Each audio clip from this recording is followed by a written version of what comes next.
Yeah, so far so good. Obviously a longer preparation week. So we've had to, just be mindful of that, not overtrain, just find that sweet spot of training, but also maintaining freshness. But yeah, we're excited. Even though we lost last week, we felt there was a lot of positives to take away. So looking forward to trying to implement some things as we go to Seattle. Thank you for that. Dustin, go ahead. Hey Fabrice.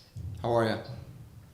Good. Hey, just want to ask you quickly. I know we got to speak to Ben before this. You guys are doing a little back-to-back thing, but the uniqueness of having the Dynamo and the Dash together, and you as a first-time coach, there's a lot of guys on that Dynamo staff that have been coaches. What is the collaboration like between the Dynamo and Dash? Do you guys get to kind of talk coaching, nerd out with tactics type things? Just what is that collaboration like?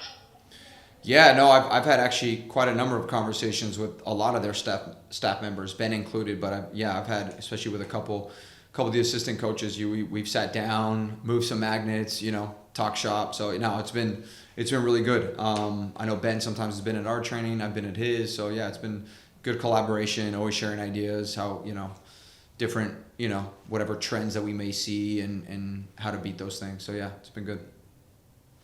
And last week we saw Avery's early goal, but do you expect more of that from her? Getting forward, getting into the attack. I know that's only I think her second professional goal, but do you expect more of her getting into the attack to help you guys with your scoring opportunities?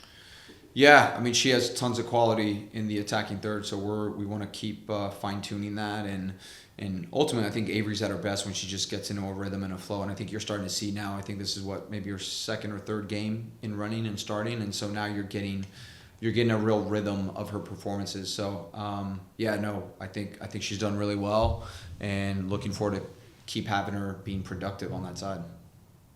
And just last one from me. I know you guys like to have the ball a lot. You have a lot more possession. Seattle, they have not as much. They seem to be on the lower end of the league with possession. How do those styles kind of clash with you guys, and how do you see this matchup going up for you guys?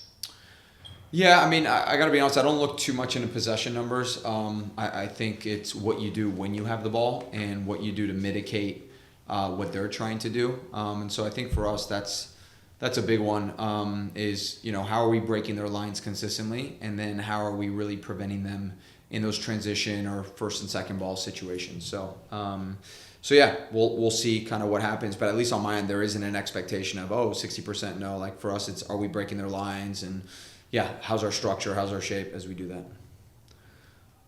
Thanks, Fabrice. Thank you. Glenn, go ahead. Hi, Fabrice.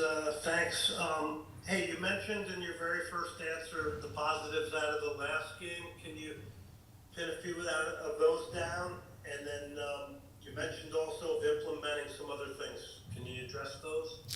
Yeah, look, I think you're starting to see a more consistent trend in terms of how we're building, how we're breaking teams down. I mean, there's been a couple build-ups where, we're getting it from one end to the other. And so I think there's a little bit of that. You're starting to see a little more ideas in the final third, even though sometimes we're not executing. So maybe it's a missed cross so those are things sometimes that don't show up in the XG, right? So I think it's just being, a little more dynamic in and around the box when we get in those moments. But I think right now you're starting to see a team that can really break pressure. And so that's encouraging, because I think that's one of the hardest things to do if that's how you want to play. And I think if you look at the last few games, we have really mitigated the opposition to quality chances. I know they've scored, but if you look at the quality of chances or lack thereof, that's a real positive for us. So those are a couple things that I would say that we're doing quite well right now. Excellent. Last one for me. Diana Ordonez obviously had that great season in North Carolina.